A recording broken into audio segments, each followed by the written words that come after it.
Hi students, 10th క్లాస్లో మ్యాథ్స్కి ఏ చాప్టర్స్కి ఎంత weightage ఉందో మొత్తం లిస్ట్ రాశాను. Real numbers first chapter.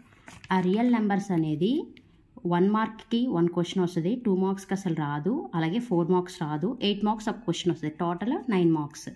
So ఇవాళ ఈ టాపిక్ గురించి డిస్కస్ చేసుకుందాం. రియల్ నెంబర్స్లో ఇంపార్టెంట్ క్వశ్చన్స్. ఇది 8 మార్క్స్ కోట వస్తుందని చెప్పాను కదా. 8 మార్క్స్లో ఇవి ఇంపార్టెంట్. అంటే ప్రీవియస్ పేపర్స్లో ఏమేమి రిపీట్ అయినాయో అన్నీ రాశాను. √2, √3, √5, 2+5 √3 ఇలా అన్నీ రాశాను.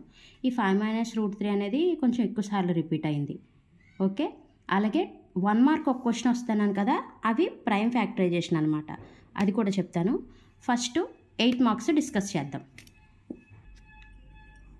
First of all, √2 is irrational. దీంట్లో ఒక్క క్వశ్చన్ వస్తే చాలు, రిమైనింగ్ అంతా కూడా ఈజీయే.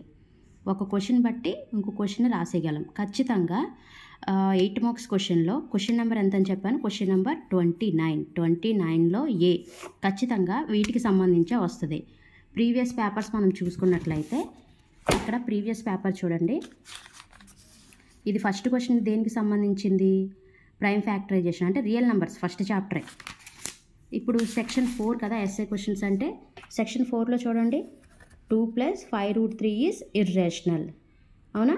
సేమ్ ఇలాగే ప్రతి రియల్ నెంబర్స్లోనూ ప్రతి ఫస్ట్ క్వశ్చన్ ఇదే వస్తుంది. Okay, √2 is irrational. అది ప్రూవ్ అసలు ఇర్రేషనల్ అంటే ఏంటో తెలియాలి. ఇర్రేషనల్ అంటే ఏంటి, రేషనల్ అంటే ఏంటి తెలియాలి. ఇర్రేషనల్ అంటే ఫస్ట్ రేషనల్ నెంబర్స్ అంటే ఏంటో చూద్దాం. రేషనల్ నెంబర్స్ అంటే P/Q ఫార్మేషన్లో ఉండాలి. P/Q ORR A/B ఫార్మేషన్లో ఉండాలి. ఓకేనా? P/Q అంటే ఫర్ ఎగ్జాంపుల్ 1/2, 3/2, 4/5 ఇవన్నీ రేషనల్ నెంబర్స్. ఇర్రేషనల్ నెంబర్స్ అంటే ఆ రూట్లో ఉంటుంది, దాని ఎగ్జాక్ట్ వాల్యూ మనం చెప్పలేం. అంటే ఈ ఫార్మేషన్లో మనం రాయలేం అనమాట. √2ని, √3ని కూడా మనం రాయలేం. అదే √4 అనుకోండి, √4కి ఎంత ఆన్సర్ 2. ఎలా అయింది? √4 అంటే √4ని ఎలా రాయొచ్చు, √2² అంటే ఈ స్క్వేరు ఈ √2 క్యాన్సిల్ అయ్యే ఆన్సర్ 2. కానీ దీన్ని అలా రాయగలమా? రాయలేం. దీన్ని కూడా అలా రాయలేం. కాబట్టి ఇవి రెండు ఇర్రేషనల్. ఈ ఇర్రేషనల్ అని ప్రూవ్ చేయడం ఎట్లా అనేది థియరిటికల్గా చూద్దాం. √2 అనేది మనం ఏం చూపించాలి, ఇర్రేషనల్ అని చూపించాలి. కాబట్టి నేను ఫస్ట్ ఏం తీసుకుంటానే అది ఇర్రేషనల్ అని కాకుండా రేషనల్ నెంబర్ అని తీసుకుంటా. రేషనల్ నెంబర్ అంటే ఏంటి, A/B ఫామ్లో రాయగలం అని రేషనల్ నెంబర్ అని తీసుకుంటా. అంటే నేను తీసుకునేది ఏంటి, తప్పు. ఆ విషయం మీకు తెలుసు, నాకు తెలుసు. కాకపోతే అది మనం ప్రూవ్ చేయాలి. నేను తీసుకుంటుంది తప్పు అని ప్రూవ్ చేయాలి. సో √2 అనేది ఒక రేషనల్ నెంబర్ అని తీసుకున్నాం. అంటే దాన్ని ఎలా రాయొచ్చు, A/B కింద రాయొచ్చు. Where A, B are coprimes. Coprimes అంటే ఏంటంటే ఫర్ ఎగ్జాంపుల్ 2, 3 తీసుకున్నాను అనుకోండి.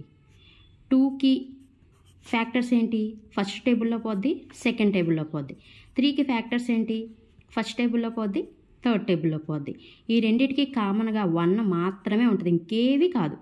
1 మాత్రమే ఉంటే దాన్ని కోప్రైమ్స్ అంటారు. అలాంటి A, Bని తీసుకున్నాను. అంటే A, B ఫస్ట్ టేబుల్లో తప్ప ఇంకే టేబుల్లోనూ క్యాన్సిల్ అవుదని అర్థం. ఇప్పుడు 4, 2 తీసుకున్నాం అనుకోండి.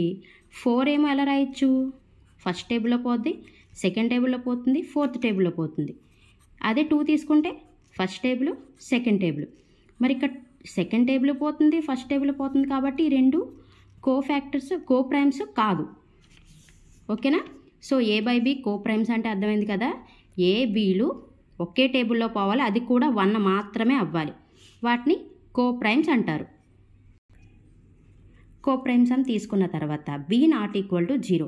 B ≠ 0 అంటే కింద ఉన్న నెంబర్ ఖచ్చితంగా 0 అవ్వకూడదు. 0 అయితే ఏమవుద్ది, ఫర్ ఎగ్జాంపుల్ 10/0 అన్నాను అనుకోండి, ఇన్ఫినిటీ. 2/0 అన్నాను అనుకోండి, ఇన్ఫినిటీ. అంటే ఖచ్చితంగా డినామినేటర్లో 0 ఉండకూడదు. కాబట్టి B ≠ 0. ఓకే, ఇప్పుడు క్రాస్ మల్టిప్లికేషన్ చేసుకుందాం. √2 × B = A. Squaring on both sides చేశాను. √2B² = A². Square route cancel అయింది, 2 మిగిలింది. B² A². అంటే A² వాల్యూ ఎంత వచ్చింది, 2B². దీని ఈక్వేషన్ 1 అనుకుందాం. ఏ స్క్వేర్ ఈజ్ డివిజిబుల్ బై 2 అంటే ఏంటి? ఏ స్క్వేర్ అనేది సెకండ్ టేబుల్లో పోతుంది అని. ఎలా పోతుంది కావాలంటే చూడండి. A square by 2 is equal to ఎంత? బి స్క్వేర్ అన్న దీని నుంచి. A square by 2 is equal to B square అంటే దీన్ని డివైడ్ చేస్తుందిగా, ఒక ఆన్సర్ వస్తుందిగా, అంటే 2 డివైడ్ చేస్తుంది.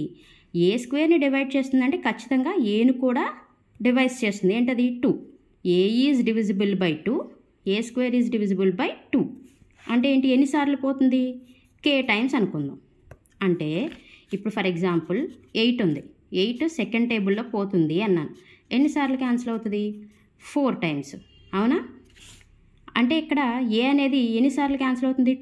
4 టైమ్స్. 2 4s are 8 అనమాట. అలా A is equal to 2k where k is positive integer. ఈ 2k వాల్యూని ఈక్వేషన్ 1లో సబ్స్టిట్యూట్ చేద్దాం. A square is equal to 2b square. A అంటే ఎంత? 2k.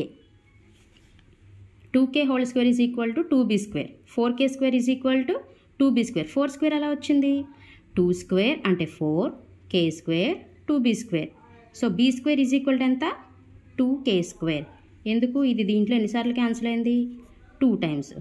So b square is divisible by 2. ఎందుకు? b square by 2 is equal to k square కదా. b square by 2 is equal to k square కదా. అంటే ఇది కూడా దీంట్లో cancel అవుతుంది కదా.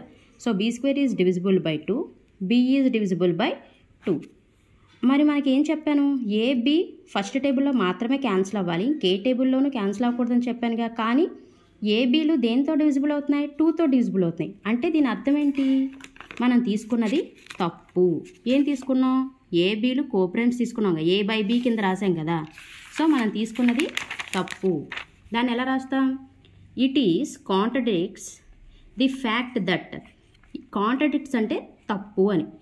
ఏం తీసుకున్నాం తప్పు? A and B are coprimes అని తీసుకున్నాం కదా, అది. Hence our assumption is wrong. మనం తీసుకున్న ఎజంప్షన్ ఏంటి? రాంగ్. కాబట్టి రూట్ ఏమవుద్ది?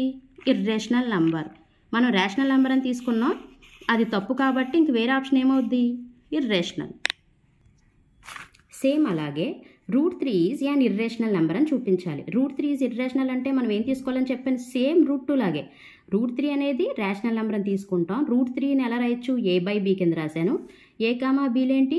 కోప్రైమ్స్. ఖచ్చితంగా బి ఏమవ్వాలి? Not equal to 0. Cross multiplication చేస్తాం. √3b is equal to A. Squaring on both sides చేస్తే √3b whole square is equal to A square. A square is equal to 3b square. దీని equation 1 అన్నాను. ఖచ్చితంగా ఏమవుద్ది? ఏ square అనేది 3తో divisible అవుద్ది. A is also divisible by 3. ఆ 3 ఎన్నిసార్లు పోద్ది? k టైమ్స్ అనుకుందాం. 3 into k is equal to A. ఈ ఏ వాల్యూని 3kలో ఏ వాల్యూని తీసుకొచ్చి దీంట్లో సబ్స్టిట్యూట్ చేశాను. ఏమవుద్ది? 3k whole square is equal to 3b square. So 3 square అంటే 9k square. 3 into b square. ఇది దీంట్లో ఎన్నిసార్లు క్యాన్సిల్ అవుద్ది? 3 టైమ్స్. కాబట్టి 3k square is equal to b square. So b square is divisible by 3, b is also divisible by 3. కానీ మనకి ఏమవ్వాలి? ఏ and B first టేబుల్లో మాత్రమే క్యాన్సిల్ అవ్వాలి. ఏమొచ్చింది? థర్డ్ టేబుల్లో కూడా క్యాన్సిల్ అవుతుంది అని వచ్చింది. కాబట్టి which is contradiction that the fact A and B are coprimes. Hence our assumption is wrong. ఏంటి మన assumption? √3 is and rational number అని తీసుకున్నాంగా, అది రాంగ్. ఏది రైట్? ఇర్రేషనల్ అనేది రైట్. సేమ్ అలాగే ఇప్పుడు √5 తీసుకున్నాం అనుకోండి. √5 ఈజ్ ఈక్వల్ టు ఏం రాస్తాం? A by B. A comma B are coprimes. B ఖచ్చితంగా నాట్ ఈక్వల్ టు 0. మళ్ళీ స్క్వేరింగ్ ఆన్ ఒకవైపు తీసుకొస్తే ముందు √5b is equal to A. Squaring on both sides చేస్తే √5b whole square is equal to A square. Square root cancel అయిపోయి 5b square is equal to A square. అంతేనా? అంటే ఏంటి? ఈ ఏ స్క్వేర్ అనేది divisible by 5, A is also divisible by 5. కాబట్టి ఏ is equal to ఇక్కడ 3k రాస్తాం, ఇక్కడ ఏం రాస్తాం? ఏ ఈజ్ ఈక్వల్ టు 5k రాస్తాం. ఈ వాల్యూని తీసుకొచ్చి ఈ ఈక్వేషన్లో సబ్స్టిట్యూట్ చేస్తాం. 5b square is equal to A square అంటే 5k హోల్ స్క్వేర్ అంటే 25k square. 5b square is equal to 25k square. ఈ 5 దీంట్లో 5 times. b square is equal to 5k square అంటే b square is divisible by 5, b is also divisible by 5. Same ఇలాగే b square is divisible by ఇంత అక్కడ 3, అదే ప్లేస్లో ఏమొస్తుంది, ఇక్కడ 5 వస్తుంది. బి ఈజ్ డివిజిబుల్ బై 3, ఇక్కడ ఎంత 5 వస్తుంది. సో ఏబి డివిజిబుల్ బై 3 అని వచ్చింది. అంటే ఇక్కడ ఏం రాస్తాం, A B is divisible by 5, which is contradiction. ఎందుకు, 1తో డివిజిబుల్ అవ్వాల్సింది ఇక్కడ 5తో కూడా అవుతుంది కాబట్టి అవర్ ఎజంప్షన్ ఈజ్ రాంగ్. √5 ప్లేస్లో √3 ప్లేస్లో √5 రాస్తాం. సేమ్ ప్రతిదానికి ఒకటే ప్రాసెస్. మోస్ట్ ఇంపార్టెంట్ క్వశ్చన్ ఇది 8 మార్క్స్కి.